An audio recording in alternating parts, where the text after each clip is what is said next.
Jadi saya ingin memberikan simulasinya biar kita paham gitu sistemik risknya itu di mana. Karena begitu itu dilakukan, maka sistemik risknya akan masuk ke pasar debt market kita, stabilitas sistem keuangan kita di saat dunia penuh ketidakpastian gini. Kan ngeri loh ini sebetulnya. Ini sebenarnya tuh ngerinya tuh di situ. Jadi ngerinya itu kan ngeri. Asumsi saya waktu itu, karena banyak proyeknya Cina di kita, mau nikel kayak mau segala macem gitu ya. Jadi kan kalau win-win ini ditemukan, Ray Dalio adalah orang yang dekat dengan Cina, yang dekat juga dengan Wall Street. Jadi saya waktu itu mengatakan, jangan-jangan ini memang mainan dia. Saya juga mempertanyakan, sebetulnya nasabahnya Bridgewater itu siapa? Jangan-jangan taipan-taipan kita. Kenapa saya menduga itu? Karena pada waktu itu, Pak LBP, Pak Luhut mengatakan akan merintis proyek family office sama Ray Dalio di Bali sebagai rintisan pertama. Di undang-undang pasar modal negara manapun yang tidak boleh itu transaksi benturan konflik kepentingan. Jadi gini, orang boleh nggak terafiliasi? Boleh, asal tidak melakukan transaksi benturan konflik kepentingan. Dugaan saya, Ray Dalio dalam perjalanan melihat ternyata nggak ada Chinese firewall dan dianggap biasa oleh negara kita. Sudah cukup mungkin bagi dia melihat bahwa dia berada di institusi yang tidak dalam standar etik yang diharapkan oleh dia. Nah, kita ngelihatnya gimana gitu kan? Dan kita patut bertanya loh, gajinya berapa sebenarnya? Iya kan, gajinya berapa kan? Jadi karena tapi kita nggak bisa tahu, bukan penyelenggara negara. Jadi tapi kalau saya jadi Ray Dalio, memang saya jadi bingung gitu loh. Jadi bingung ini kok meritokrasinya jadi acak-adul. Begitu ada orang mengkritik apa dimasukin. Orang mengkritik oposisi nggak ada, nawarin misalnya ke Bu Mega masuk ke penasehat kan. Jadi akomodatif ini kan pada akhirnya menurut saya untuk orang yang lama di dunia hedge fund kayak gini, Ray Dalio akan nganggap, waduh berapa cost overhead-nya nih.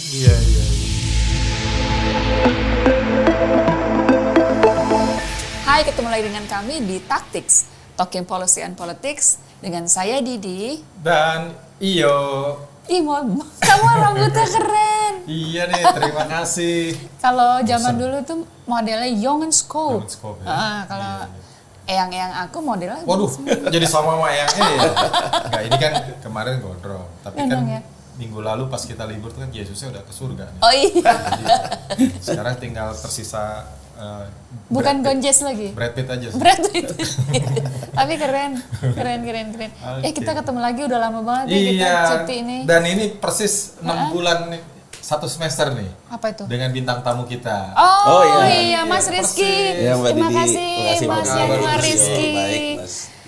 Sudah hadir lagi. Yang sama. Iya kan? Nerusin yang waktu itu kan sebelum. Sekarang sudah kejadian. Itu kan pra Danantara, sekarang sudah terbentuk.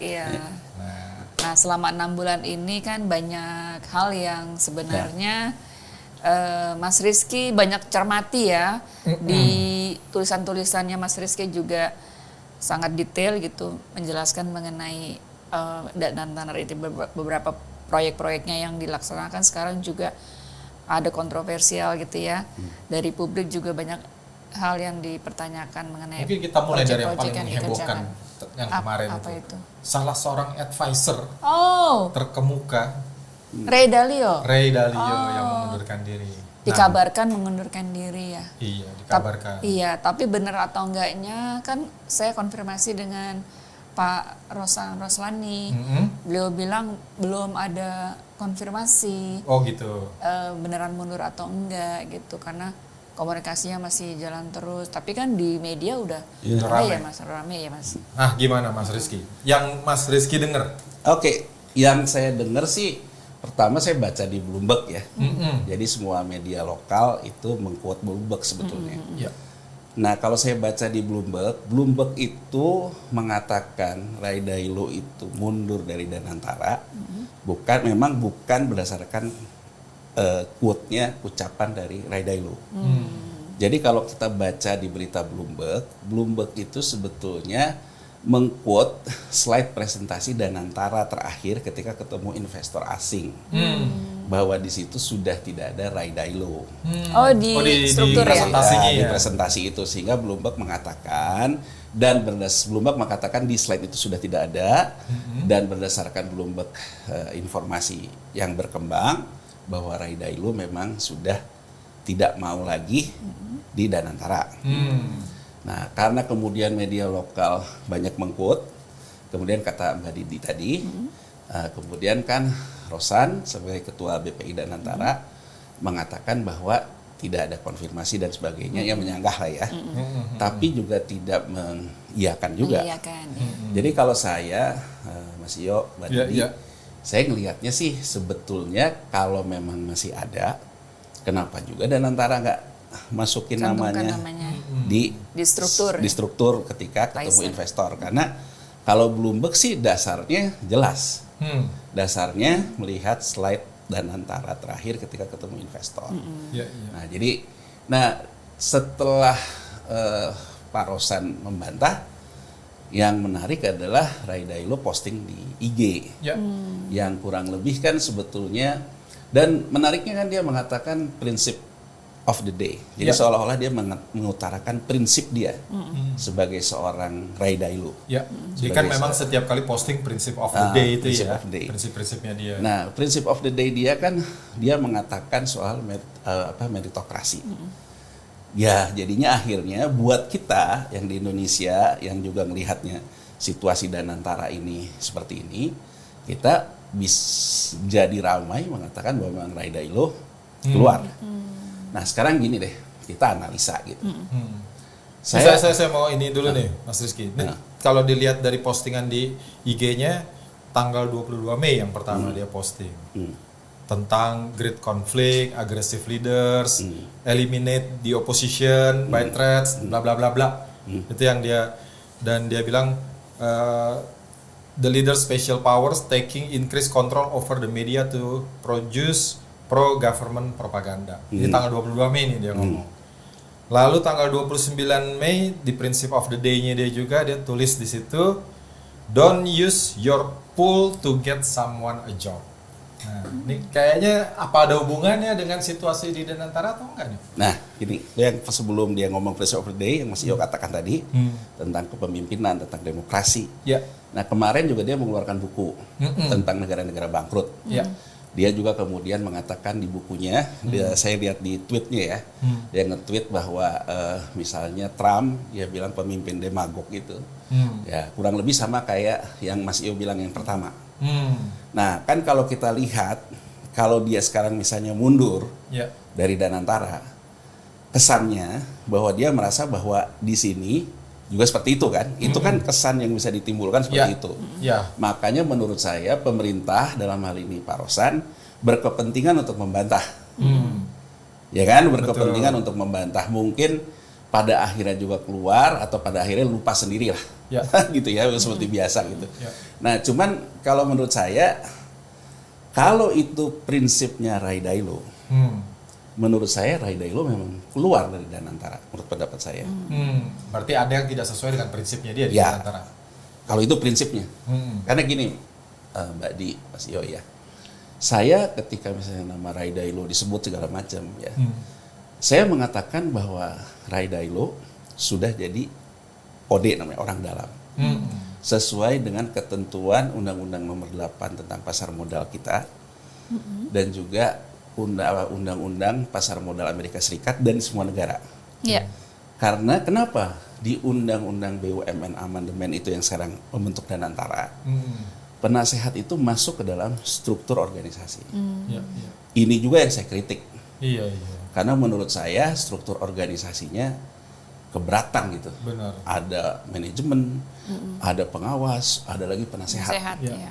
Nah, saya mengatakan berarti berdasarkan undang-undang itu, penasehat, pengawas, dan juga kemudian manajemen, semuanya OD, orang dalam. Katakan saja aksi korporasi hanya dilakukan oleh manajemen, kepala BPI Danantara, dan 2 chiefnya di bawahnya, dan juga mungkin dengan pengawas. Ke penasehat katakan saja hanya sekali-sekali. Tapi saya juga mengatakan kalau itu juga yang terjadi dalam nanti tata kelola Danantara, Raidailo, ya, Jeffrey Sah gitu ya, Taksin dan sebagainya, itu sudah masuk ke dalam ketentuan IOD namanya, informasi orang dalam. Orang yang memiliki informasi orang dalam. Sementara dia pemain juga. Nah, pemain juga. Nah, pada waktu itu saya mengatakan bahwa ini sebenarnya maunya apa sih? Ketambah lagi, Mas Iyo tadi, Bridgewater ini, ya, Bridgewater ini punyanya lembaganya Ray Dalio ini di 2024 itu rata-rata hedge fund global keuntungan di 2024 itu 10,4%. Ini datanya Reuters dan datanya Bloomberg. Bagus dong ya? Rata-rata semua global hedge fund. Punyanya Ray Dalio, Bridgewater itu 34%. Jadi di atas rata-rata. Nah, dalam berita Reuters maupun Bloomberg bahwa yang tertinggi di 2024 itu 54% hedge fund. Berarti kan Ray Dalio masuk, yang Bridgewater masuk ke baris atas. Nah, kemudian saya coba telah dari mana dia dapat untung banyak. Ternyata Bridgewater-nya punya Ray Dalio ini, dia banyak menghedging yuan. Jadi posisinya sebetulnya, posisinya Ray Dalio ini agak beda dengan Paul Singer. Paul Singer ini hedge fund lain yang dekat sama Trump. Kalau Paul Singer ini memang alirannya kalau bisa terjadi crash di emerging market, krisis kayak Yunani yang dia buat, kemudian krisis di Argentina yang dia buat 2016 gitu, karena kan dia selalu mengatakan shorting bond. Dia nyobain ngerjain Adani di India gitu. Ini yang arahnya sih. Dia economic hitman juga nih. Ya, Paul Singer, dia Elliott Management nama ininya. Nah, Bridgewater dan juga si Ray Dalio itu selalu mengatakan bahwa sebetulnya tidak perlulah seperti ini oleh Trump nih. Harusnya win-win. Amerika ini kan menguasai ibaratnya uang beredar. Cina barang beredar. Menurut Ray Dalio, sebetulnya yang harus dipertemukan itu pada akhirnya Trump sama Xi Jinping itu kan yang satu kekuatannya di barang, yang satu kekuatannya di uang, win-win. Nah, kalau dilihat dari kacamata ini kan menjadi menarik sebetulnya kenapa Indonesia mengambil Ray Dalio. Asumsi saya waktu itu, karena banyak proyeknya Cina di kita, mau nikel kayak mau segala macem gitu ya. Jadi kan kalau win-win ini ditemukan, Ray Dalio adalah orang yang dekat dengan Cina, yang dekat juga dengan Wall Street. Jadi saya waktu itu mengatakan, jangan-jangan ini memang mainan dia.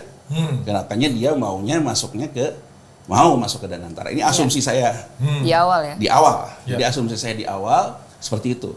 Saya juga mempertanyakan, sebetulnya nasabahnya Bridgewater itu siapa? Jangan-jangan Taipan kita. Karena Mas Iyo, Mbak Di, info juga muncul, bukan hanya info. Jadi kalau kita lihat data transfer keluar ya dari resident itu warga negara kita, berdasarkan data neraca BI, itu juga naik. Yang kemudian juga beritanya naik di Bloomberg juga, banyak orang Indonesia mengeluarkan uangnya. Sejak kapan? Sejak November tahun lalu. Artinya setelah Danantara? Sebelum Danantara. Jadi dimulai Juni tahun lalu, meningkat di November, di Januari sampai Maret terlebih meningkat lagi. Juni karena ini tahun politik ya? Ya, saya melihatnya bukan orang lari duitnya gitu, Mbak Dia, Mas Iyo. Saya melihatnya karena penuh ketidakpastian. Betul. Kalau saya nyimpen di hedge fund itu kan setiap ketidakpastian untungnya naik, Mas Iyo sama Mbak Dia. Nah, saya lihat juga keluarnya di mana sih, gitu ya. Ternyata keluarnya lewat digital currency dari kitanya nih, kita jadi digital currency. Dari digital currency masuk ke emas. Jadi saya ngelihatnya banyak orang kaya kita sebetulnya menghedging ketidakpastian dengan menghedging emas. Tapi nggak emasnya antam gitu loh, beda sama kita yang kaya kan. Jadi dia memang bermain arbitrase dengan selisih nilai tukar segala macam. Nah, ini kan berarti dia masuk menjadi nasabah hedge fund di luar ya Mbak Dia, Mas Iyo. Nah, saya waktu itu juga menuntut keterbukaan informasi sebetulnya siapa nasabah Ray Dalio. Ya, jangan-jangan Taipan ini juga. Kenapa saya menduga itu? Karena pada waktu itu Pak LBP, Pak Luhut mengatakan akan merintis proyek family office sama Rai Dalio di Bali sebagai rintisan pertama. Nah, family office ini intinya adalah bebas pajak, uang orang kita masuk, bebas pajak nanti dimasukkan ke instrumen Danantara. Nah, sehingga saya pada waktu itu menduga, oh Rai Dalio kalau gini memanfaatkan IOD-nya dong. Informasi orang dalamnya gitu ya. Atau memang Rai Dalio menjadi orang dalam bersama nasabahnya. Ya kan? Nah, dalam posisi asumsi saya kayak gitu, saya cukup surprise sebetulnya Mbak Di dengan Mas Yo ya. Oh, kok tahu-tahu mundur. Ya kan? Artinya makanya seperti saya tulis juga di status Facebook saya yang tadinya mengkritik Rai Dalio dari sisi itu, saya memberikan respect. Terlepas sekarang belum pasti ya mundur dia. Saya memberikan respect terutama terhadap prinsip dia. Kalau prinsip itu dia lakukan, kalaupun besok ternyata tetap masih di Rai Dalio, ya tinggal kita bilang, Anda berarti pegang nih prinsip ya. Kalau enggak kan Anda bisa malu sendiri. Nah, Mbak Di, Mas Iyo, menurut saya ya, ini asumsi saya dari mengenal banyak orang di capital market lah. Kayaknya gini, menurut saya ya. Tadi kan itu asumsi saya ketika saya suzon lah. Ketika awal-awal ya. Awal-awal saya ngeliat, oh ini kayaknya kepentingan nasabahnya, kepentingan ini.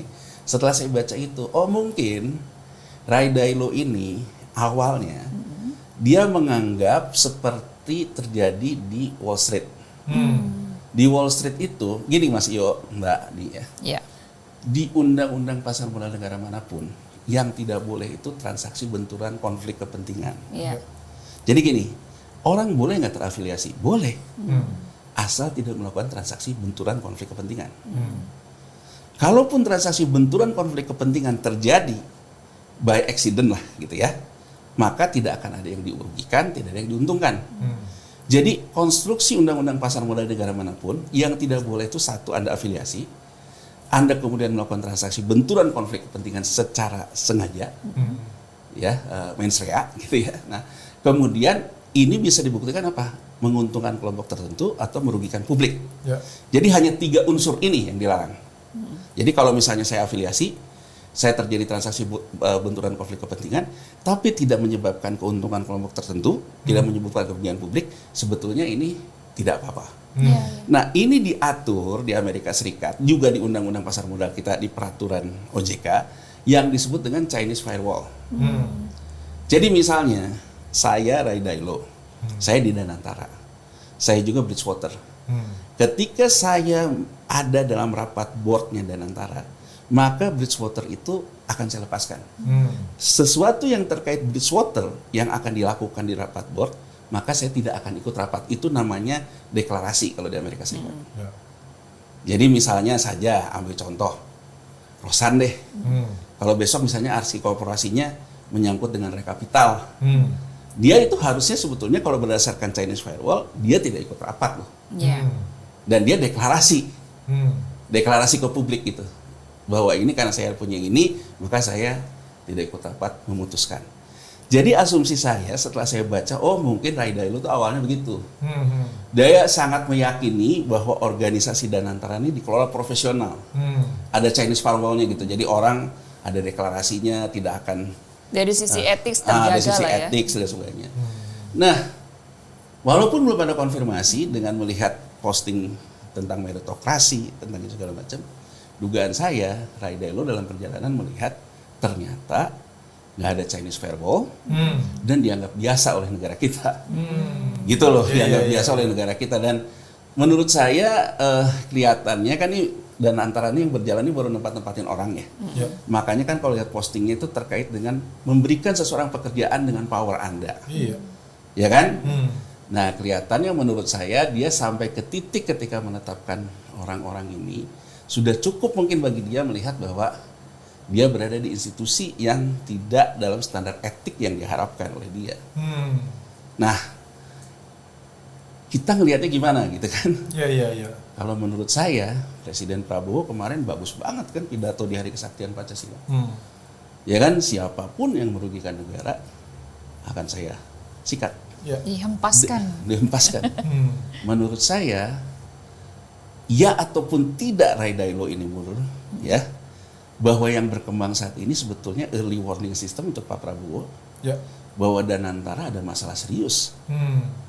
Ya kan, ada masalah serius terkait dengan persoalan basis kompetensi.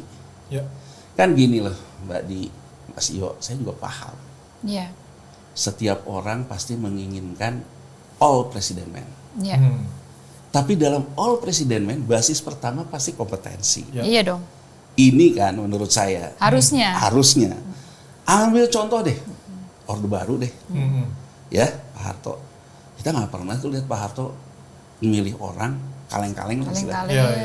Bahwa dia loyal ke Pak Harto, ya kan, loyal ke Pak Harto, gitu ya. Tapi juga kompeten. Kita nggak pernah tuh ngelihat misalnya menteri yang memang tugasnya teknokrasi, dia tempatkan teknokrasi. Gitu loh. Anaknya juga nggak ada yang jadi pejabat ya, kecuali satu. Terakhir. Itu juga Menteri Sosial. Menteri Sosial. Kemudian yang gimana gitu. Misalnya Pak Harto dengan ambisinya ingin ada korporasi kita, BUMN kita yang jadi flag carrier. Dia ingin ada dual listing dengan New York Stock Exchange.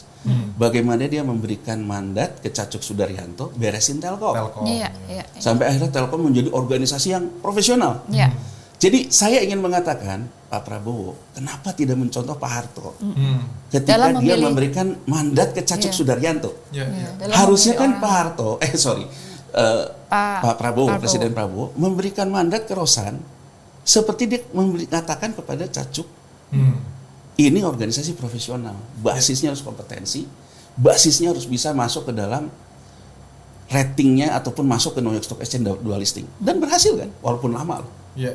Walaupun bukan pas Cacuk ya dual listingnya, tapi kan kalau kita bicara sejarahnya Telkom dimulai di situ. Ya artinya memang effort itu nggak bisa instan. Nggak bisa instan. Dan harus serius. Harus serius sehingga bisa dual listing di New York Stock Exchange. Nah, menurut saya ini artinya kita harus melihatnya makna ataupun substansi dari ucapan Rai Dailo. Presiden Prabowo harus segera menjawab ini.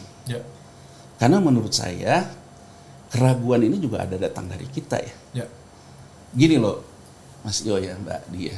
Menurut saya yang paling krusial di Undang-Undang Danantara ini pasal menghapuskan penyelenggara negara itu. Itu. Orang banyak bilang, oh ini agar orang BUMN, orang Danantara nggak kenal lagi KPK. Menurut saya tidak sekecil itu sih. Persoalan seriusnya itu di mana gitu ya? Persoalan seriusnya itu gini loh. Danantara itu bukan penyelenggara negara. Dia mendapatkan inbank aset negara, saham-saham negara.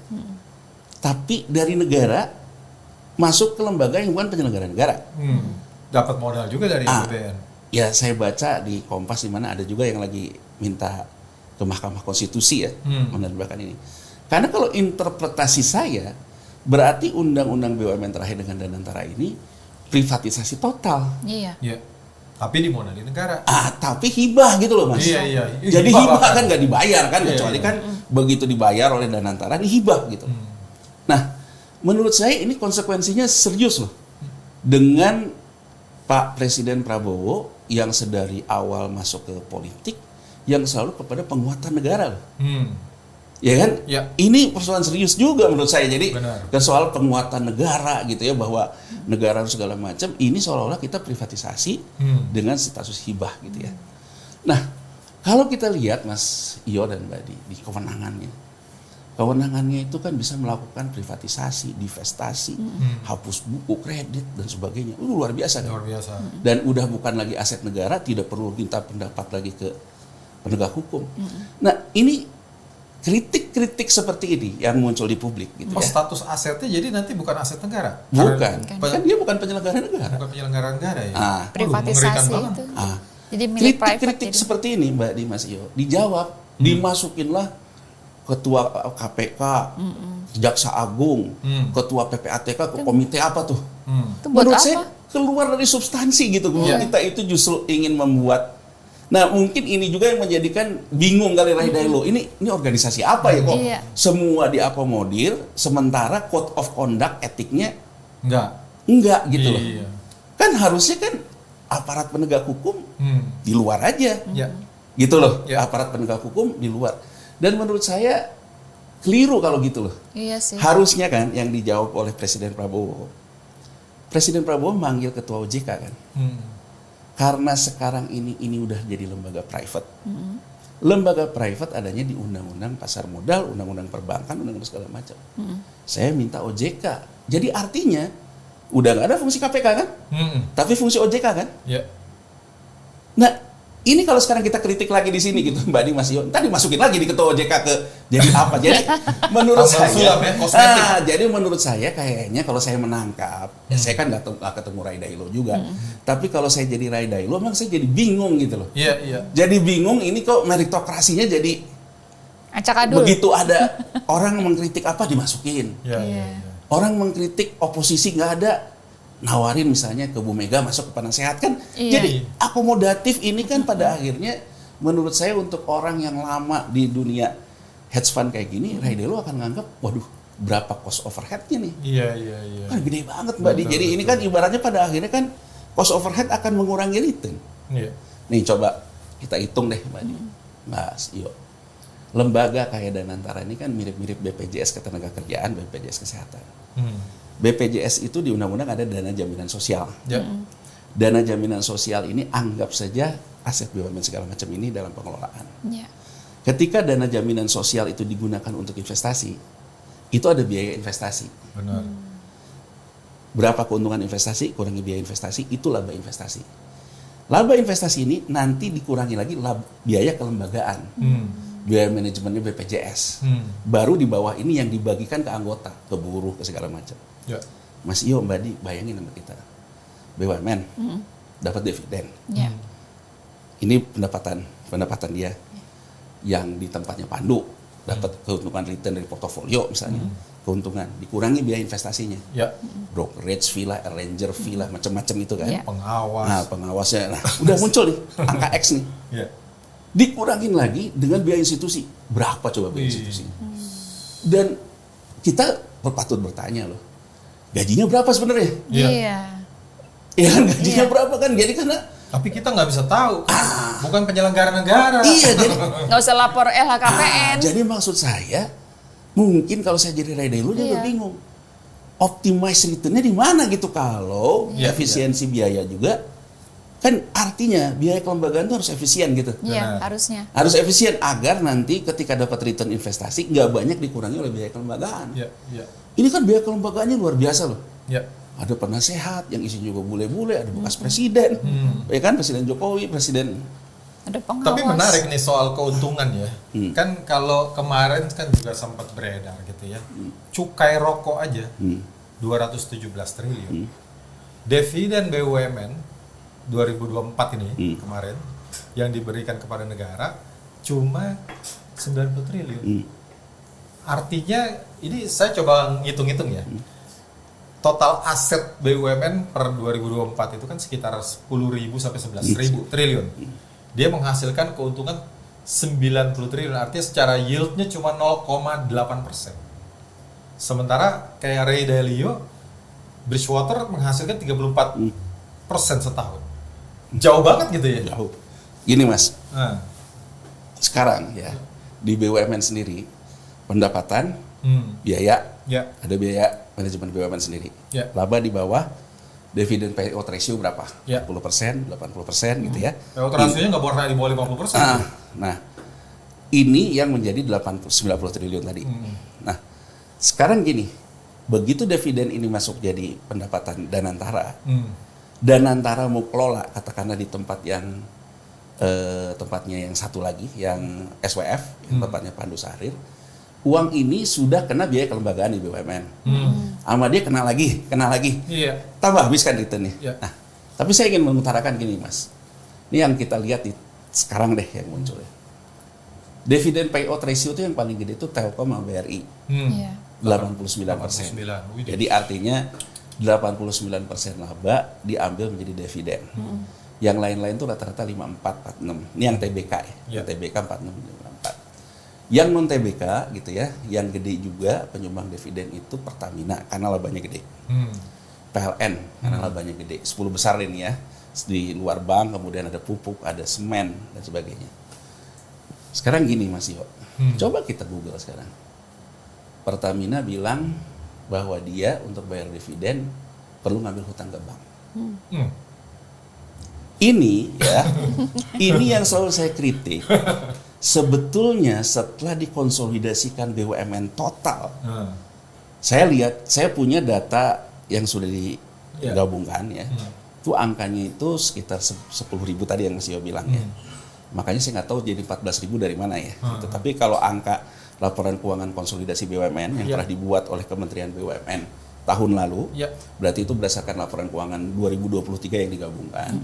Itu angkanya konsolidasinya itu di sekitar 11 ribuan. Saya lihat berapa sih free cash flow-nya. Free cash flow-nya itu ada di angka sekitar 1.000 triliunan. Makanya kan selalu bilang modal awal dan antara 1.000. Dari situ dari situ. Artinya sebetulnya dari aset yang besar, kas setara kasnya itu hanya 10% sih. Hanya sekitar 1.000 triliunan. Saya lihat lagi gitu, 1.000 ini yang gede di mana? Di perbankan. Perbankan menyumbang 700-an. Saya lihat ke laporan keuangan perbankan Bank BRI. DPK tapi itu? Bukan Mas. Bukan. Jadi ini itu laba ditahan yang belum dialokasikan. Jadi gini Mas Yo. BRI, Mandiri, BNI, kalau BTN kan kecil lah ya. Kita anggap yang 3 ini deh. Dia BRI misalnya dividen payout ratio-nya 90%. Ada 10%. 10% ini masuk ke laba ditahan yang belum dialokasikan. Akumulasi yang banyak ini di BRI itu kalau saya nggak salah 270 triliun akumulasinya. Dari berapa tahun yang lalu gitu ya. Bank Mandiri dividen payout ratio-nya kalau saya nggak salah 68% gitu ya. Nah sisanya ini masuk ke laba yang belum dialokasikan. Kemudian BNI juga sama. Nah angka ini masuk ke dalam kas setara kas di konsolidasi BUMN. Yang menyumbangkan lagi siapa? Telkom. Karena Telkom itu organik, pendapatannya memang ada cashnya. Jadi secara cash basis itu masuk. Tapi pertanyaannya gini, kita lihat yang bank dulu. Makanya misalnya beberapa ekonom gitu ya, termasuk juga saya pernah dengerin Ferry Latuhihin di sini, dia kan mengatakan tidak menerima bank dimasukkan dana antara. Nah saya ingin mempertajam apa yang dikatakan Ferry. Dan kalau Ferry ngomong bahwa bank ini, kalau karena saya ada systemic risk. Systemic risk. Kalau saya ngelihatnya gini, coba bayangin, memangnya laba ditahan di bank BUMN itu free cash flow. Kita lihat di kasnya, misalnya BRI tadi 200 sekian, kasnya segitu nggak? Enggak. Karena laba ditahan yang belum dialokasikan berdasarkan standar akuntansi boleh ditaruh di kas, boleh ditaruh di setara kas. Setara kas itu apa? Surat utang negara, SBN. Jadi sebetulnya uang laba yang belum dialokasikan ini selama ini dipakai untuk menjadi stabilitas pasar keuangan kita. Kalau ini misalnya dipaksakan untuk nyuntik macam-macam, kita belum bicara DPK nih Mas Iyo, kita bicara pemegang saham mengalokasikan hak dia, bahwa laba ditahan belum dialokasikan ini hak saya. Dialokasikan semua dari perbankan ini 700. Misalnya saja untuk operasi merah putih lah, untuk apa sekuritisasi di dana antara. Artinya bank akan melepaskan yang namanya surat berharga negara. Bank juga akan mencairkan sekuritas Bank Indonesia, SRBI. Berarti stabilitas sistem keuangan kita akan terganggu. Belum ini nanti kan, dia cadangan buat kalau ada NPL. Iya, ini kan yang namanya dikatakan oleh Ferry, sistemik risk itu di sini gitu. Jadi saya ingin memberikan simulasinya biar kita paham gitu, sistemik risk itu di mana. Karena begitu itu dilakukan, maka sistemik risknya akan masuk ke pasar debt market kita, stabilitas sistem keuangan kita di saat dunia penuh ketidakpastian gini. Kan ngeri loh ini sebenarnya. Ini sebenarnya tuh ngerinya tuh di situ. Jadi ngerinya itu kan ngeri. Di saat kita juga ada hutang jatuh tempo yang besar sampai tahun 2027. Di situ sistemik risknya. Nah, saya dengar salah satu bank BUMN itu NPL-nya sebenarnya naik gila-gilaan. Oh iya. Karena sejak restru waktu Covid, tapi kan kondisi tidak kembali. Belum lagi kan ada yang mau di write off tuh, nelayan, petani dan segala macam. Itu kira-kira NPL-nya dari yang harusnya 3%. Nah, saya seneng nih Mas Yo nanya gini nih, biar kita bisa lebih menukik lagi. Kan ketika pertama kali pemerintah mengatakan write off yang buat usaha kecil dan menengah. Banyak orang kemudian teriak-teriak, loh kok saya nggak bisa dapat. Ternyata keterangan Menteri UKM itu sebetulnya yang sudah gini loh. Jadi tahun 2020 nih ada standar akuntansi yang berlaku baru. Ya. Dalam standar akuntansi itu yang namanya NPL, Mas. Kalau dulu misalnya Mas Iyo punya kredit ke Bank Mandiri 100, Mas Iyo macet nih 20. Di neracanya Bank Mandiri piutang ke Mas Iyo 100, cadangan 20. Tapi masih di neraca. Net 80, 100 masih dicatat. Ini namanya kan baru cadangan. Ya, berpengaruhnya ke KAR.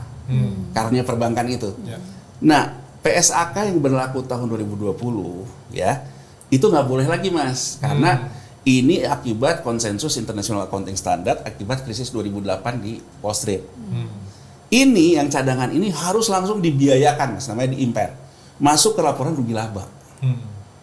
Artinya sebetulnya by standard write off, Mas, di laporan keuangan 2020 yang baru.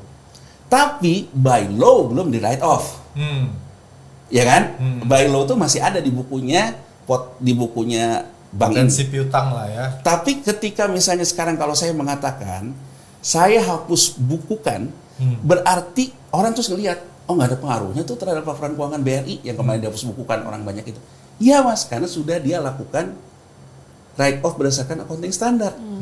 Yang dilakukan write off pada waktu itu by law. Ditetapkan by law, tidak ditagih lagi. Kenapa? Jadi kalau di sini secara bukunya perbankan sudah dibiayakan, tapi orang yang punya kredit macet tidak bisa dapat kredit baru karena kena BI checking. Ya kan? Nah, saya tuh gini loh, Mas, ini kan namanya cocokmologi lah, duga-duga. Saya tuh duga baca gitu ya, kewenangan Kepala BPI Danantara termasuk bisa menghapus bukukan. Mas Yo bayangin nggak? Ketika 2020 bukan hanya UKM yang dikeluarkan dari neraca ya. Poin saya. Artinya besok kita bisa ngontrol nggak kalau kemudian Kepala BPI Danantara mengatakan by law tidak ditagih lagi. Ya kan? Dan itu perusahaan yang tadi karena nggak ada Chinese firewall, orang-orang yang ada di situ company-company-nya terlibat gitu ya. Dan dihapuskan. Kemudian kita cuma baca laporan keuangan. Kita nggak pernah tahu karena memang sudah di write off. Iya. Iya kan? Walaupun berdasarkan POJK ada ketentuan. Begitu dia hapus bukukan itu, dia harus masuk ke dalam informasi tambahan di laporan keuangan. Bahwa ada aksi korup ada write off. Tapi kan dengan kualitas, mohon maaf ya, dengan kualitas OJK kayak gini, kalau saya nggak nulis di prospektus, siapa juga sih yang dan gak ada likuidasi dan segala macam. Udah nggak ada karena memang kewenangannya, baca aja di undang-undangnya. Kewenangannya memang ada di Danantara. Nah, ini kan ngeri ya. Ngeri banget. Ngeri gitu loh. Jadi pemulihan ininya ngeri dan dimulai dari sesuatu yang populis seolah-olah ke kelompok bawah. Tapi kan sebetulnya by technical akuntansi memang buku-buku udah nggak ada di bukunya bank. Udah dikeluarin nggak akibat memperlakukan di 2020 itu. Tapi kan by law masih ada. Nah, kalau ini udah gini dapat lagi kredit, gitu lagi besok. Iya. Lama-lama kan habis, Mas. Nah, ini yang akan makan DPK. Jadi kalau ada dua nih di bank nih, ada terkait dengan dana pihak ketiga, ada terkait dengan laba yang ditahan, Mas. Nah, kekhawatiran orang terhadap DPK yang ini, Mas. Jadi kalau ini dilakukan berarti kan DPK-nya kegerus. Nah, kalau kita belajar, Mas, di krisis 98, kalau masih trust, tidak akan ada RAS di perbankan, tidak akan ada BLBI. Ya kan? Nah, misalnya Kepala LPS mengatakan kita tidak akan krismon. Asumsi ini, kalau masyarakat masih percaya, trust, dia nggak akan ngambil duitnya kan di perbankan. Apapun juga kalau ada RAS, ya kan? Itu akan jadi masalah. Nah, maksud saya, cermin yang diberikan oleh Dailo ini, Presiden Prabowo harus serius loh mengurusin tata kelola ini. Jangan sampai sekarang mungkin baru Ray Dailo distrust sama kita. Bisa kita ngomong lah gitu, bisa kita ngomong juga siapa yang perlu asing ngomong. Tapi sebelumnya kan Tony Blair juga Nah, kalau Tony mengatakan bahwa nggak bersedia masuk ke Dewan Penasehat. Ya, tapi Tony Blair kan masukin Thaksin. Oh. Kan Tony Blair ini kalau kita lihat, dia punya Blair itu ada Thaksin dan segala macam. Dan pernah di Afrika Selatan kan masukin Thaksin. Oh, dia jadi komen Thaksin. Ini jauh lebih profesional dari Rai Dalio menurut saya. Jadi artinya kan sama aja dengan gini loh, misalnya saya mau jadi main. Terus saya ngomong Mas Yo, ya lu aja deh yang masuk deh. Kingmaker lah. Tapi saya pemainnya gitu ya. Nah, jadi kalau menurut saya tuh apa yang dikatakan oleh Rai Dalio, distrust, jangan sampai, sebenarnya kan masyarakat kita juga distrust terhadap ini. Iya. Ya kan? Sebenarnya distrust. Jadi maksud saya trust ini harus sudah dibenahi lah. Ya kan? Code of conduct, ya dalam artian bagaimana tata kelolanya. Kalau memang mau pakai Chinese firewall, bagaimana sih Chinese firewall kita? Misalnya di Amerika Serikat ya, Chinese firewall tembus juga waktu kasus Enron. Ternyata Chinese firewall pakai deklarasi, main juga nih akuntannya sama manajemennya. Amerika kemudian mengatakan lagi harus ada yang namanya freeze di custodian, sehingga artinya portofolionya tidak bisa bergerak di berapa hari sebelum aksi korporasi sampai setelah aksi korporasi.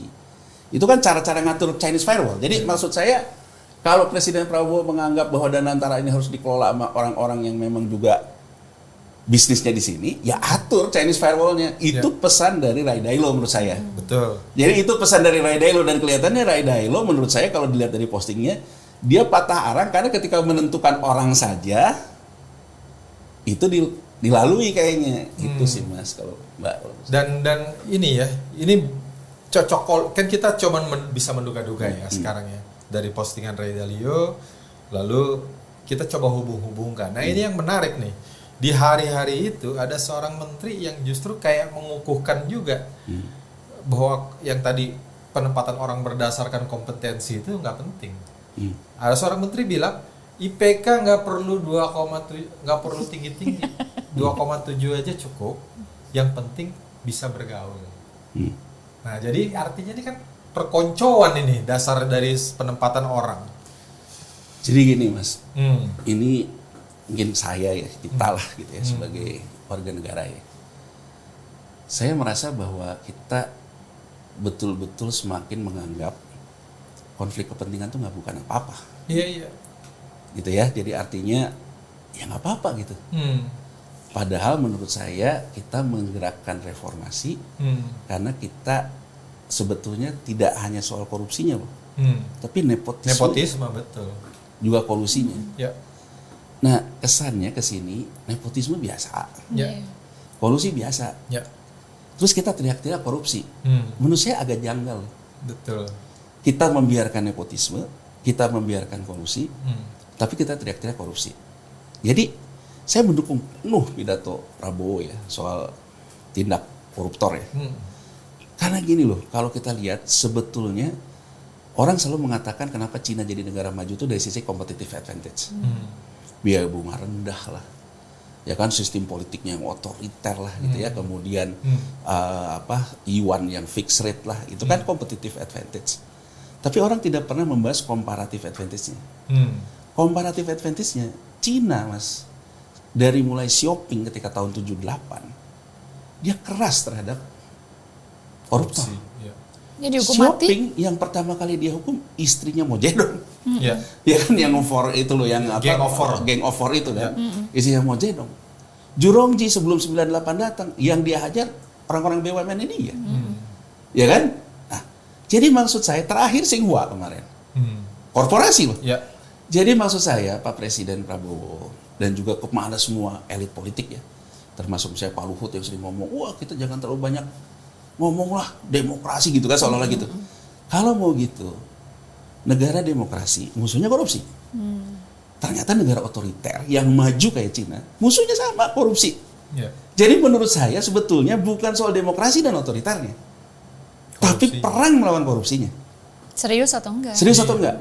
Dan menurut saya dengan melihat undang-undang Danantara, Anda perang melawan korupsi di negara yang menurut Presiden Prabowo dalam pidatonya banyak pengkhianatnya.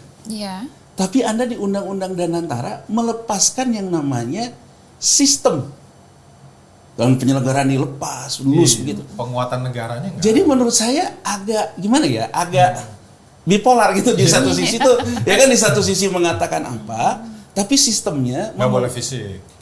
Bukan bipolar secara ini, maksud saya bipolar secara kebijakan, bukan karena soal orangnya, tapi kebijakan gitu. Kebijakan itu jadi kayak dualisme.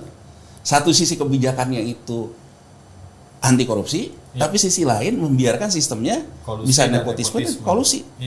Jadi menurut saya ini kalau kita biarkan, mau kita sistem otoriter pun hancur kalau kita. Iya sih. Faktanya ya Orde Baru, ya kan? Berarti kan comparative advantage kita harus kita jalanin kan.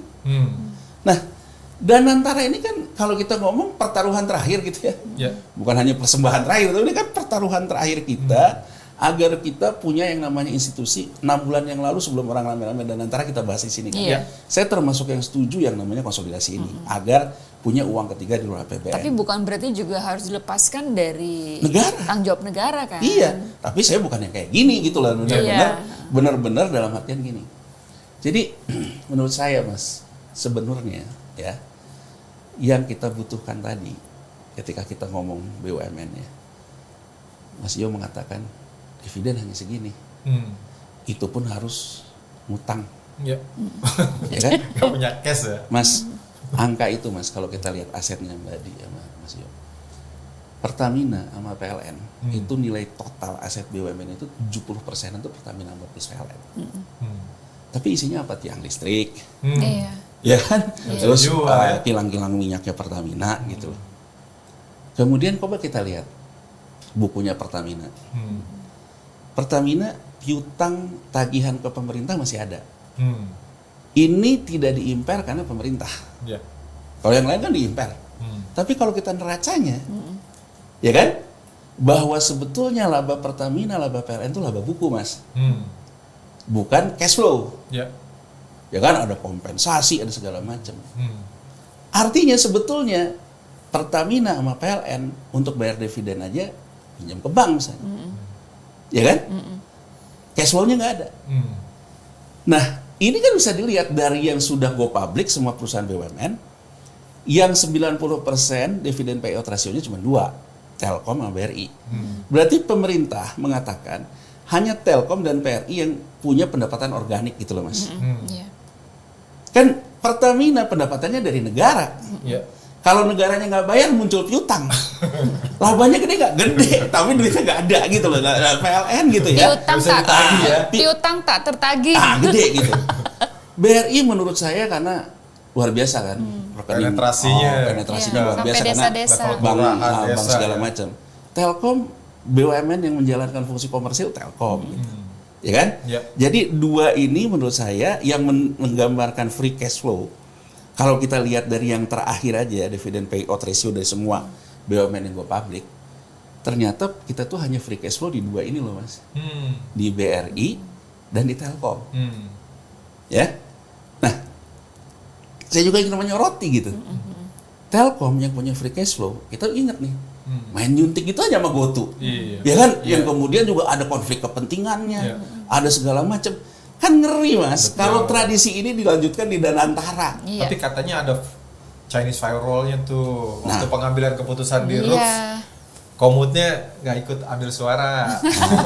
Ya ini kan harusnya diperiksa OJK dong, OJK yang menentukan. Tapi kalau kita bicara pembiaran ya, sejak Gojek, Tokopedia itu kan juga pembiarannya kan. Orang kita waktu itu ada tamu dari anggota DPR RI Komisi 6 ya, yang waktu itu hearing sama Mas Rizky, ya kan, itu dia nggak ada konflik kepentingan katanya, statementnya. Tapi kan kita secara publik kan melihat dengan jelas bahwa ada konflik kepentingan di situ. Kalau menurut saya kan ada 3 nih indikasi afiliasi ada, transaksi benturan konflik kepentingan ada. Dalam artian gini, hipotesisnya kalau bukan karena afiliasi bisa nggak dapat, kan gitu ya. Double agent. Kemudian kerugiannya ada, ya kan, kerugian misalnya Telkom sudah membukukan rugi di 4,7, publik yang beli di IPO rugi. Menurut saya kita bukan otoritas, Mbak Di, Mbak Sio. Kita hanya mengatakan ini dari 3 ini konstruksinya ada. Yang harus didorong DPR bukan menyimpulkan, karena DPR juga bukan otoritas di sini. DPR tuh harusnya manggil OJK, periksa agar keraguan publik ini dijawab oleh otoritas. Iya, harusnya ya. Gelar perkara, jadi kita juga kan tinggal nonton gelar perkaranya. Waktu itu tertutup sih Mas ya hearingnya ya? Tertutup, dan OJK tidak pernah melakukan pemeriksaan Mbak masalah. Oh gitu, nggak diperiksa. Kalau udah dijual, masih berlaku nggak tuh? Oh masih Mas. Kan ini mau dijual katanya. Ke Grab ya? Ya, ini kan jadi merentet terus nih masalahnya ya. Cuman kalau saya gini, saya juga ingin mengatakan di Danantara ini, OJK ya, jangan kayak iklan mobil diesel zaman dulu tuh loh Mas. Yang starter dengar itu. Ya kan? Ya OJK ngapain sih sekarang? Danantara Mas, siapa yang menjadi kunci tentang governance Danantara itu OJK. Karena Danantara berdasarkan undang-undangnya full private. Jadi aku ambil contoh gini Mas Yom, Mbak Di ya. Hedge fund di Amerika nggak ada tuh hedge fund BUMN. Amerika juga nggak punya perusahaan BUMN. Iya. Tapi yang namanya US SEC memberlakukan karena itu dana publik. Itu negara tuh ya. Negara melindungi dana publik. Iya. Sehingga US SEC sama melakukan kayak kita KPK melakukan di BUMN. Jadi saya oke-oke aja sih, kalaupun kita pada akhirnya menerima deh bahwa ini institusi private, business judgment rule dan sebagainya ya. Tapi pertanyaan saya, percayakah kita OJK sudah bisa kayak US SEC? Dan mohon maaf ya, misalnya ketika kita ngelihat di GoTo aja, OJK tidak pernah gelar perkara. Gitu. Nggak pernah ya. Terus yang lain nggak pernah gelar perkara. Jadi menurut saya, siapa garda terdepan dengan undang-undang Danantara sekarang bukan KPK bukan jago. Harusnya garda OJK terdepan ya? itu OJK. Jadi harusnya itu menurut saya ada statement dari ketua OJK bahwa dia siap mengawasi Danantara. Ya tapi kan? struktur masalah ini kan ada kaitannya dengan struktur pembiayaan OJK juga. Ya. Keuangan OJK dari mana? Dari iuran. Dari iuran, bukan dari negara. Tapi kan dia amanat undang-undangnya, ya kan? Amanat undang-undangnya dia lembaga negara kan? Iya. Artinya dia di bawah presiden, dipanggil oleh DPR kan? Jadi maksud saya... Tapi kalau anggota nggak mau bayar iuran kan dia... Nggak gajian deh, komisionernya nggak gajian. Sebenarnya kalau kita... ada ketergantungan gitu maksud saya.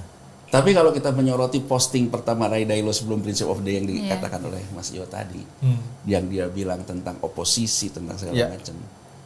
Nah kita kan sebetulnya suka nggak suka DPR, kan DPR itu fungsinya manggil OJK, periksa gelar perkara. Parlemen lah ya di sini.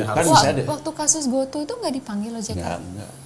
Oh my god. Jadi maksud saya Mas, Mbak, dari posting pertama Ray Dalio, kita ini komitmen kita terhadap negara demokrasi ini apa? Berarti kan DPR harus berfungsi dong. Iya. Ya kan? Mengawasi segala macam. Kalau nggak ada ini kan yang kan Haris Turono tempo hari bilang nggak ada. Kan kita pernah nanya kan sama dia kan. Dia bilang nggak ada. Di catatannya OJK. Enggak hasil kesimpulan hearing. Rapat Komisi 6 hearing. Nggak ada konflik kepentingan. Jadi ya menurut saya sih ya kita juga harus membahas tata kelola OJK ya. Betul. Kalau di Amerika kan kayak US SEC, semua kasus dia gelar perkara di publik. Jadi dia gelar perkara, kenapa tidak ada konflik kepentingan, dia udah meriksa apa. Iya makanya harusnya itu kan kredibilitasnya tuh di situ gitu. Jadi artinya tuh bahwa trust tuh dibentuk di situ gitu loh. Publik jadi bisa melihat OJK kerjanya nyata gitu. Jadi kayak misalnya kayak saya yang mengkritik, saya baca misalnya gelar perkara OJK. Oh ternyata dia ketemu satu fakta yang tidak terbukti, alat bukti hukumnya tidak ada. Ya sepanjang proses pemeriksaannya kredibel, gelar perkaranya kredibel, ya masa saya juga mau, iya kan mau mengatakan gitu loh. Tapi kan kalau gelar perkara aja nggak ada ya kita juga bingung kan, di mana ngomong nggak adanya gitu. Mirip-mirip kasus ijazah nih ya. Iya mirip-mirip lah. Jadi ya terlepas saya sebetulnya belum ada gelar perkara, gelar Bareskrim. Nah ini juga kan sebetulnya substansinya kan menurut saya lebih kepada bagaimana penegakan hukum kita ya. Betul. Jadi kita harus punya komitmen terhadap penegakan hukum. Jadi saya ingin mengatakan lagi gitu, ternyata Cina itu juga penegakan hukum nggak main-main. Jadi bukan soal otoriternya gitu loh, ya kan bukan soal otoriternya, dia penegakan hukum nggak main-main. Jadi artinya pilihan demokrasi mau otoriter, kalau kita juga mengabaikan hukum, senang nepotisme, senang kolusi, mau sistem apapun juga jelek. Iya, benar. Kesimpulan saya sih itu. Nah, sekarang ini ya, terakhir nih Mas. Posisi Ray Dalio ini kan kalau saya lihat agak berbeda ya dengan pemain pasar modal yang lain. Dengan George Soros, dengan backgroundnya apa sih Warren si Ray ini? gitu ya. Dia punya apa tulisan-tulisan tuh bagus ya, Principle of the Day, apa segala macam itu kan. Itu benar gitu ya. Ternyata bukan semata-mata economic animal gitu. Ya, jadi hedge fund ini kan banyak Mas ya. Jadi kalau kita lihat industri hedge fund itu tumbuh tahun 70 di Amerika Serikat ketika memang mereka keluar dari Bretton Woods dan sebagainya lah. Misalnya Soros itu kalau saya nggak salah tahun 73 mendirikan hedge fund. Warren Buffett di sekitar tahun itu juga. Ray Dalio ini kalau nggak salah 77. Paling muda lah ya. Tahun 77 terus ada lagi satu Paul Singer. Banyak sih hedge fund. Tapi hedge fund ini punya macam-macam identitas. Warren Buffett misalnya. Warren Buffett sama Soros intinya adalah cuan. Ya. Beli titik murah, jual di titik cuan. tertinggi. Pokoknya intinya adalah dia memperoleh return of investment. Bedanya apa antara Soros dengan Buffett? Soros dia itu technical side-nya lebih besar. Jadi dia mengambil risk appetite-nya itu besar. Kayak misalnya yang dia lakukan, ini setelah saya hitung-hitung, Asia ini sebetulnya udah kelebihan nih. Sementara nilai tukarnya dia nge-short. Itu kan risk appetite dia itu technicality. Itu Soros. Buffett makanya fundamental gitu ya. Buffett fundamental. Dia selalu menganalisa berdasarkan laporan keuangan dan sebagainya. Ini perbedaan keduanya. Tapi prinsip investasi sama, return on investment. Ray Dalio, ya, Bridgewater.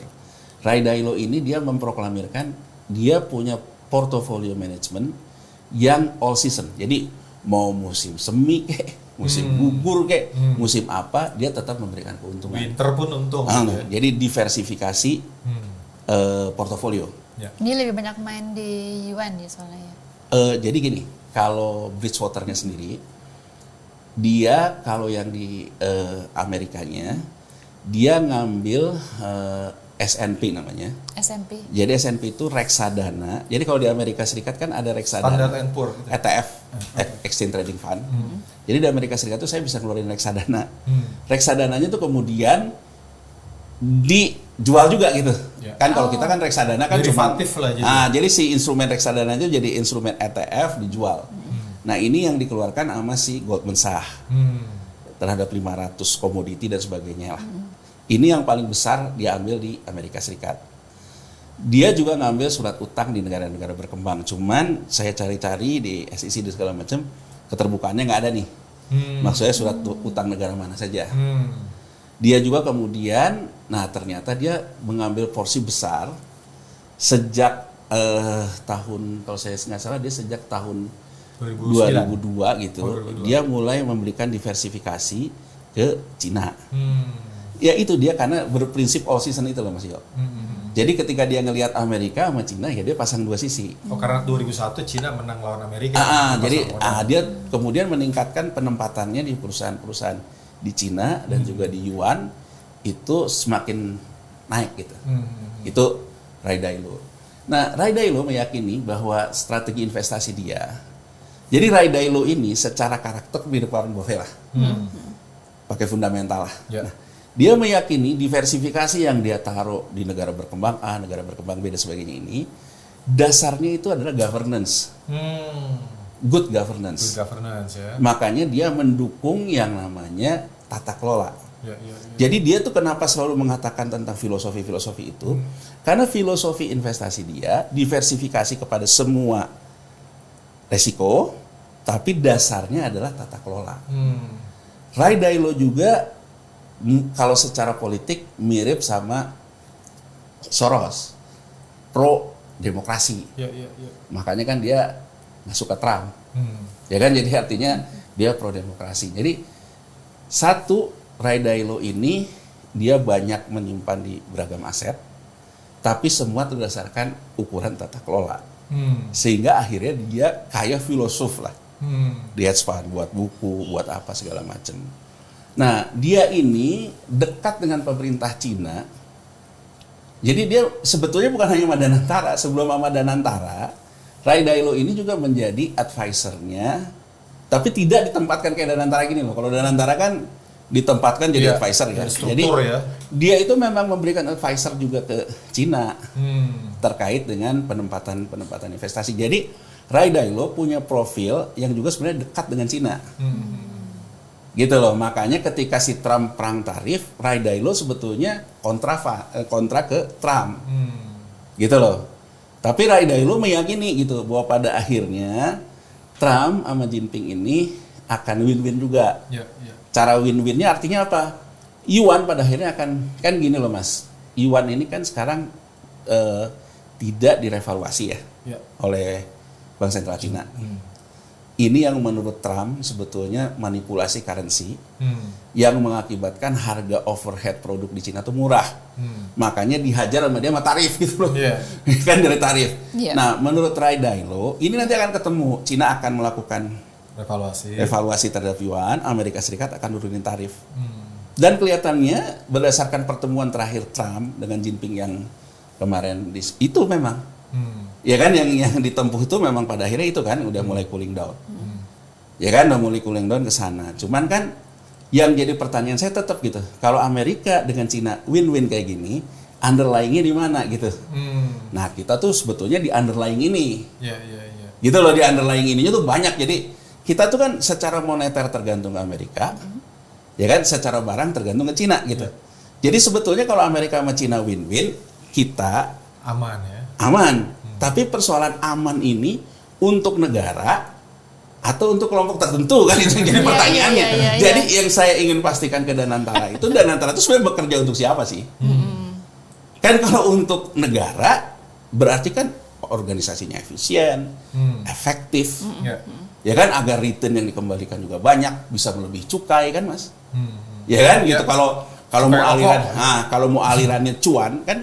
Kalau saya lihat beberapa kali saya dengar Pak Andu Sahrir, dengar Rosan, pendekatannya itu kan return of investment. Ya kayak Buffett sama Soros. Ya kalau kayak gitu kan dia juga harus memperkecil biaya kelembagaan dong. Agar return of investment-nya tinggi kan? Itu nggak nyambung menurut saya komitmen itu. Nah, jadi Ray Dalio tuh begitu. Jadi dia tuh nyimpan di beberapa macam instrumen. Dia memang prinsipnya invest berdasarkan tata kelola. Menarik sih, dia return juga tapi percaya pada good governance. Jadi artinya dia kan sama dengan pemikiran pemenang Nobel Ekonomi ya, Amartya Sen dan yang terakhir itu kan sama tuh. Pertumbuhan itu dipicu juga oleh good governance kan. Ya, dan Dalio tuh dia menganggap bahwa dia mungkin satu-satunya hedge fund ya yang mengatakan bahwa negara berkembang membutuhkan redistribusi aset, ya kan, melalui mekanisme pasar lah, kurang lebih gitu. Ini sama aja dengan omongan Xiaoping Mas, Mbak. Nggak peduli kucing putih, kucing hitam, yang penting mangkep tikus.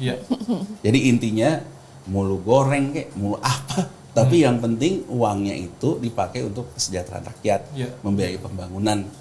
Nah, Ray Dalio itu akademis juga ya. Nah, dia itu sisi itu dia. Jadi dia bilang bahwa termasuk advis dia ke Cina ke sana. Jadi saya pernah baca kenapa dia diundang oleh Cina karena pendekatan dia itu loh. Bahwa dia pro terhadap yang namanya redistribusi aset. Nah, ya nggak ada yang salah sih di situ. Jadi artinya ya cuman waktu itu saya seperti saya jelaskan di awal tadi ya, saya melihatnya ini Ray Dalio nih kayaknya ada udang di balik batu ya.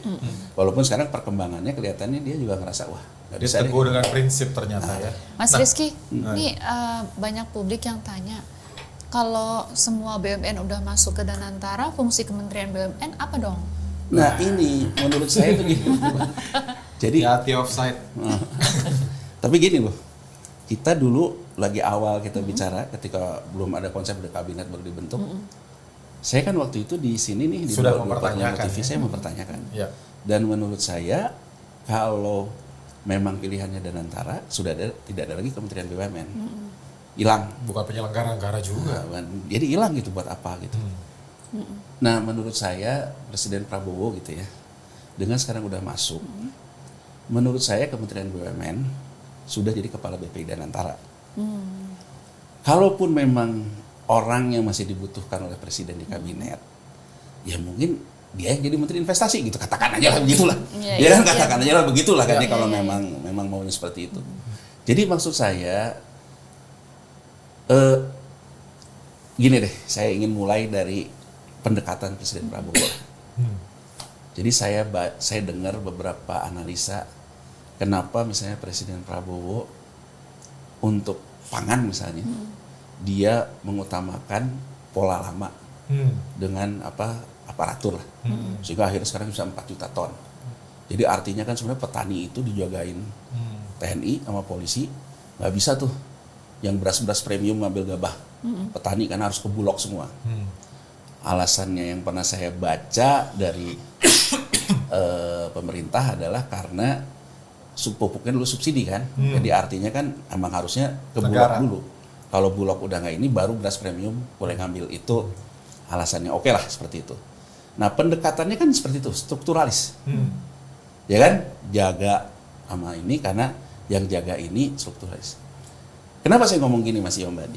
Berarti Presiden Prabowo orang yang paham bahwa yang namanya teknokrasi membutuhkan kelembagaan, ekonomi kelembagaan gitu. Jadi beberapa lah yang memang menekuni ekonomi kelembagaan, bahwa ekonomi itu membutuhkan juga kelembagaan yang sehat. Nah maksud saya dalam banyak hal Presiden Prabowo tidak cukup membuktikan terhadap nomenklatur ini. Secara kelembagaan menurut saya ekonomi kelembagaan sudah tidak ada artinya lagi Kementerian BUMN karena sudah ada BPI Danantara. Ini harusnya dibubarkan karena sudah jadi BPI Danantara. Ya kan? Ini bukan persoalan kita kepada soal subjektivitasnya, tapi berdasarkan ekonomi kelembagaan memang sudah tidak ada perannya lagi karena sudah ada di BPI Danantara. Nah harusnya kan hal-hal kayak gini tuh dijawab oleh Presiden Prabowo. Pindah gedungnya harusnya nggak ke Mandiri Tower ya? Oh iya, ke BUMN Tower. Ke BUMN. Jadi artinya menurut saya ini menunjukkan bahwa kita tidak, gini loh. Ini pendapat saya, masih Mbak Dia. Menurut saya Cina itu bangsa yang sebetulnya orientasinya tuh cost leadership. Jadi kalau mau menang dalam persaingan, biaya itu harus murah. Tekan. Jadi prinsip strateginya itu cost leadership. Jadi mulai dia ngatur mata uang, mulai ngatur suku bunga, ngatur capital control, itu muaranya kan ini. Agar dia cost leadership. Nah menurut saya kita nggak usah dulu yang serumit itu deh. Cost leadership ini kan kita harus mulai juga dengan biaya kelembagaan yang saya sebut tadi loh. Yang mulai ringkes gitu loh, sesuai fungsinya gitu loh. Nah ini kan menurut saya dari sudut pandang ekonomi kelembagaan, ketika sekarang juga muncul nih Sumitronomics nih. Salah satu Sumitronomics dan juga Wijoyonomics ketika awal-awal dulu juga pembenahan kelembagaan loh. Dari inflasi tinggi yang 60 turun itu membenahi kelembagaan loh. Nah jadi menurut saya sinyal ini dibutuhkan sebetulnya. Dulu ada istilah debirokratisasi. Oh iya. Dan apa? Debirokratisasi dan gini deh gampangannya mah Mas Yo ya. Dulu zaman Pak Harto, kita kan kalau buka Kompas, Om Pasikom dia buat karikatur omongan Pak Harto semalam. Kencangkan ikat pinggang, Om Pasikom kencangkan ikat pinggang gitu kan. Itu kan menunjukkan sense of crisis. Sekarang sampai hari ini dalam kondisi kayak gini, nggak ada loh menurut saya statement yang mengatakan kita sense of crisis. Bahkan sekarang orang ramai ngomong ternyata menteri sehari hotelnya 9,5 juta, kan ini lagi rame juga. ASN. Nah, kemudian ASN. eselon 1, eselon 2 kan. Ini kan menurut saya Mas Yo ya, secara ekonomi kelembagaan sinyalnya tuh kalau kita ngomong HP kayak sinyal hilang gitu. Iya, sinyal hilang. Kayak sinyal hilang gitu kan. Harusnya kan sinyal ini kan ditegaskan mau di Danantara mau di mana. Efisiensi kelembagaan harus dilakukan. Nih rumor seberapa kali kunjungan ke luar negeri?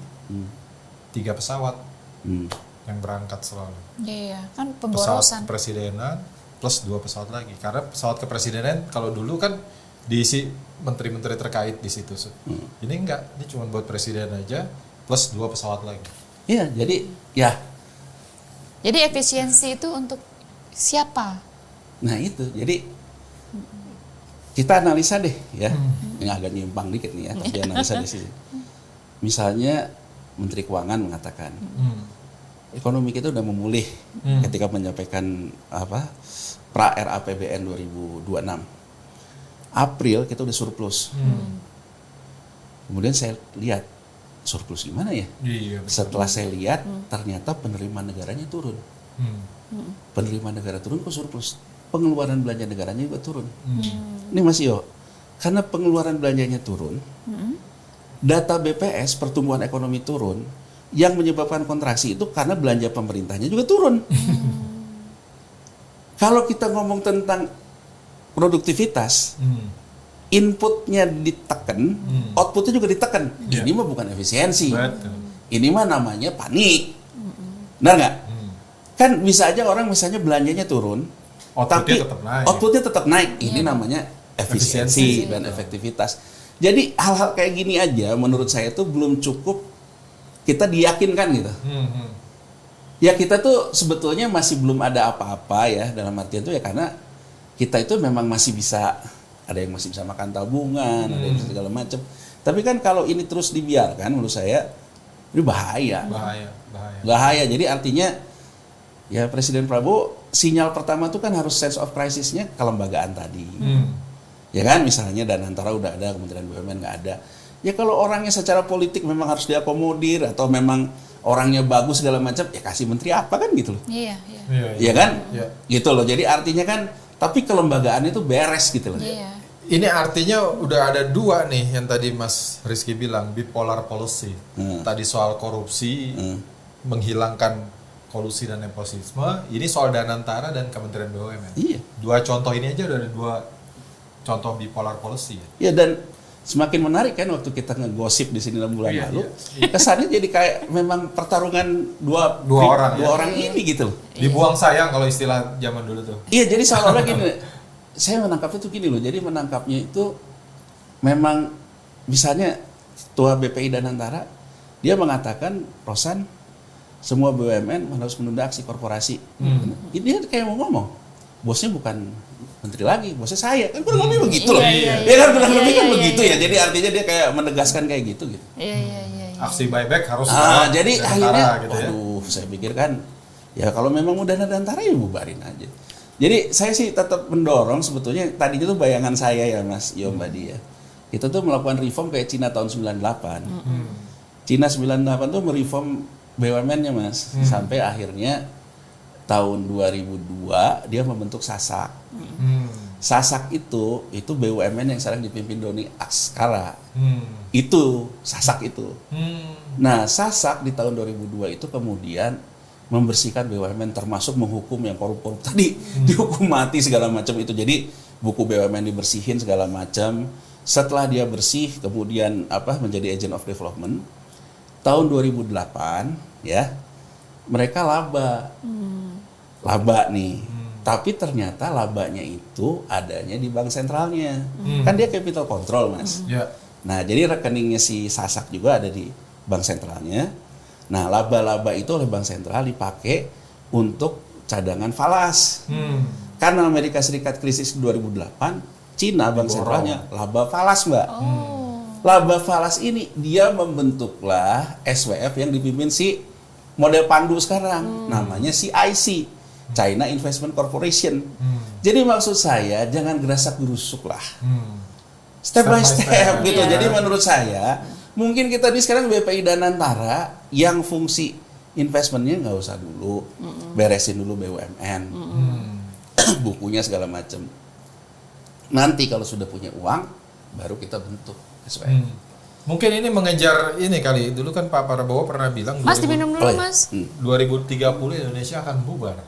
Jadi ini mengejar sebelum 2030. Nah yang lain juga berkepentingan nih.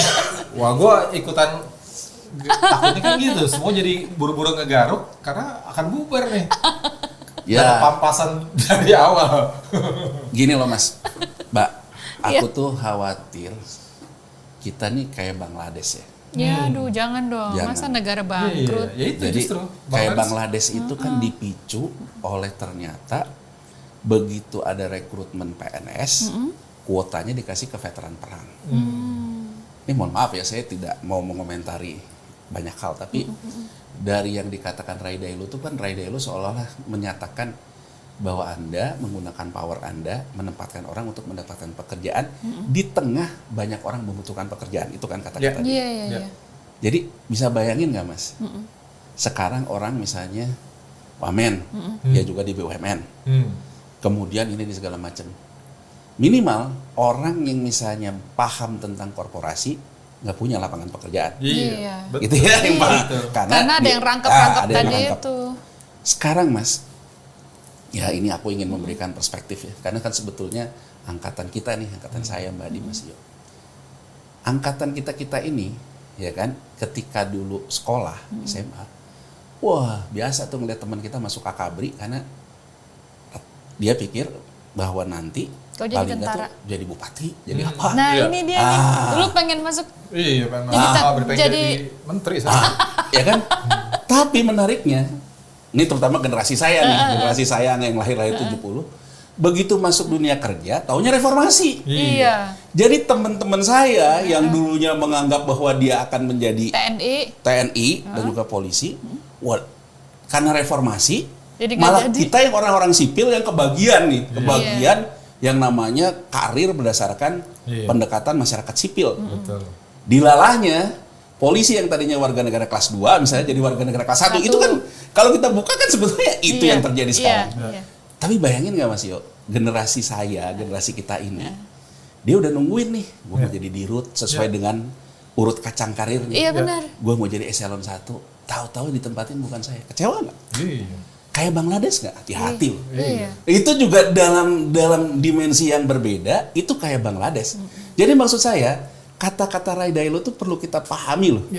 Karena dia bilang, Anda memberikan pekerjaan dengan kekuasaan Anda di saat orang membutuhkan pekerjaan. 4.400 sekian. Iya. Catatannya. Kan membutuhkan pekerjaan itu tidak hanya orang yang butuh pekerjaan, orang yang butuh juga peningkatan karir dan sebagainya. Betul. Orang udah meniti karir dari bawah. Begitu usia pensiun ditambah. Nah, jadi maksud saya, ya. Begitu udah mau naik, yang dinaikin anaknya ini, temennya ini. Kan itu luar biasa loh. Jadi maksud saya, jangan sampailah gitu. Kita juga nggak mau ya. Negara bubar gitu ya, atau kayak Bangladesh juga. Krisis itu biayanya mahal, Mas. Saya tetap pro untuk tidak ada krisis. Tapi jadi udah kejadian. Kita nggak bisa bilang jangan sampai. Orang udah terjadi, ongoing ini. Ya, makanya kan yang bisa kita lakukan cuman ngomong, mudah-mudahan Pak Prabowo mendengar. Kan gini loh Mas, pemimpin itu menurut saya loh ya. Pemimpin itu kan diuji ketika dia mendengar sama baiknya ketika dia berbicara. Artinya dia juga akan mendengar bukan apa yang ingin dia dengar, tapi apa yang harus dia dengar. Itu menurut saya bedanya pemimpin dengan pengamat itu loh. Kalau pengamat kan ibaratnya ya pengamat yang ngomong apa yang dia mau omongin Mas, karena dia memang tidak punya implikasi ya. Tapi kan kalau pemimpin dia harus mendengar sebaik dia berbicara kan. Dan dia juga kan tidak hanya modal dia memutuskan sesuatu. Jadi ya kita cuman memberikan banyak frekuensi aja. Di tengah banyak orang menjilat, kritik juga teman yang baik terhadap pujian. Betul. Jadi kalau Presiden Prabowo menunjukkan leadership-nya, ya kan, apalagi dia berlatar belakang pendidikan militer, menurut saya dia sangat paham itu. Ya kita cuma berharap dia akan meramu itu. Jadi kalau menurut saya yang paling menarik soal ini kan pandangan saya ya, kan orang bisa beda-beda ya tentang pemimpin. Pandangan saya kan yang pandai mengelola konflik itu Gus Dur. Gitu ya, dia pandai melakukan dialektika gitu. Walaupun orang lihat itu jadi berisik gitu loh, jadi tapi dia pandai melakukan dialektika gitu. Dialektika antara yang ini tuh dibiarin berkembang. Ya karena itulah pemimpin gitu. Betul. Untuk mencari titik temunya itu sih Mas. Terakhir nih, kalau saya lihat tadi dari balik tadi lagi. Terakhir terus ya. Tadi terakhir Ray Dalio. Ini terakhir yang ini nih. Kalau misalnya tadi soal korupsi. KKN itu korupsi dipisahkan dari kolusi dan nepotisme. Ini dugaannya Mas Rizky apa? Saya menduga-duganya gini, jangan-jangan kenapa Pak Prabowo galak ngomong korupsi tapi nggak galak kolusi dan nepotisme? Karena dia terbebani juga pemerintahan ini, dia terpilih ini kan ada dua unsur itu juga. Ya. Ditengarai lah, paling nggak, bukan ditengarai lah ya. Kita sebagian melihat ada unsur kolusi dan nepotismenya juga. Nah, kalau soal ini, mungkin saya ingin mengutarakan ya, yang perlu dikaji oleh semua pemimpin-pemimpin bangsa ini. Menurut saya mungkin kita perlu mengkaji apa yang dilakukan oleh Nelson Mandela. Nelson Mandela kan sebetulnya dipenjara karena apartheid. Ya. Begitu dia jadi presiden kan dia bilang kan, forgive but not forgotten. Jadi artinya memaafkan tapi tidak melupakan. Dia kemudian melakukan rekonsiliasi nasional, pengampunan nasional. Ibaratnya ya udah saya ampuni bahwa masa lalu, sekarang kita 0-0 deh ke depan. Yeah. Nah, kalau kita menganggap masalah kita kolusi, nepotisme dan korupsi, menurut saya ide Presiden Prabowo yang mengatakan bahwa koruptor balikin duitnya ke negara. Saya ampuni. Tapi jangan omon-omon aja. Jangan juga diam-diam. Jangan dilupakan. Nah, maksud saya sekarang itu panggil satu self assessment. Siapa yang merasa ngelakuin nepotisme, ngelakuin melakukan korupsi di masa lalu, datang ke sini. Kalau yang nggak datang, ya pakai APH ya. Duduk satu meja. Kalau sekarang kita selesaikan ini, mau niru-niru Cina, bisa-bisa penjara penuh. Kan kalau Jurongji kan ngomong, ya kalau perlu pati terakhir saya, oke lah kita bangsa yang tidak seperti itu. Kita niru Nelson Mandela aja menurut saya. Ya kan? Oke, kita pengampunan. Cara pengampunannya gimana? Ada aset yang dikembalikan, masuk ke surat utang negara lah atau segala macam. Pengampunan ini begitu ke depan kita mulai yang baru, Mas. Jangan gitu ngulangi. Jangan ngulangin. Oke, udah sekarang nggak ada lagi ya. Ke depan kita begini ya. Jadi menurut saya point of declaration itu, itulah. Jadi saya tuh punya pemikiran gini loh, Mas. Kenapa sih kita nggak mengulang kayak dulu Rengas Dengklok gitu loh. Misalnya dulu Bung Karno, Bung Hatta menganggap kita pasti merdeka kok, Jepang udah kalah. Tapi pemuda-pemuda kita culik dua-duanya. Wah, kita tuh harus memproklamasikan jangan kemerdekaan yang dikasih. Iya. Ya kan? Nah, menurut saya kan inilah pentingnya pimpinan-pimpinan partai politik sebetulnya. Ya kan? Dia memberikan seperti dulu Rengas Dengklok. Ini katanya cuma satu pimpinan partai politik. Ya itu dia masalah kita. Masalah kita ini kan akhirnya menjadi kacau balonnya tuh di situ ya. Jadi dan susahnya kan gini. Orang yang dulu juga, jadi saya baca ya ada status, saya lupa siapa, dia mengatakan yang dulunya aktivis sekarang jadi ordal gitu lah, kan bahasa dia ya. Nah, jadi artinya gitu ya, kita jadi kayak kehilangan harapan untuk orang menegaskan yang namanya apa yang kita cita-citakan, perjuangkan. Jadi kalau kita mengharapkan juga ada kayak Sayuti Melik dan kawan-kawan, nggak mungkin nyulik karena dia sekarang udah jadi ordal gitu kan. Kalau dulu kan Bung Karno, Bung Hatta dibawa ke Rengas Dengklok, ayo proklamasikan. Nah sekarang kan orang yang ininya juga jadi ordal, kurang lebih kan begitu ya. Nggak mungkin terjadi gitu. Nggak jadi ya nyulik penculik. Nah, jadi ya saya hanya satu-satunya berharap Presiden Prabowo akan dicatat dalam sejarah menjadi presiden yang memang juga melakukan rekonsiliasi nasional ya. Harusnya ya. Seperti Nelson Mandela ya. Jadi artinya memang melakukan. Jadi apa yang dikembalikan, apa yang diampuni. Jangan diam-diam ya. Waktu itu kan rencananya mau diam-diam, yang penting dikembalikan. Iya, itu sih menurut saya sih. Jadi artinya ya kan pada akhirnya politik itu yang impossible jadi possible katanya kan gitu ya. Politik the art of the impossible. Ya. Dan politik itu permainan kompromi. Menurut saya ya komprominya di situ gitu.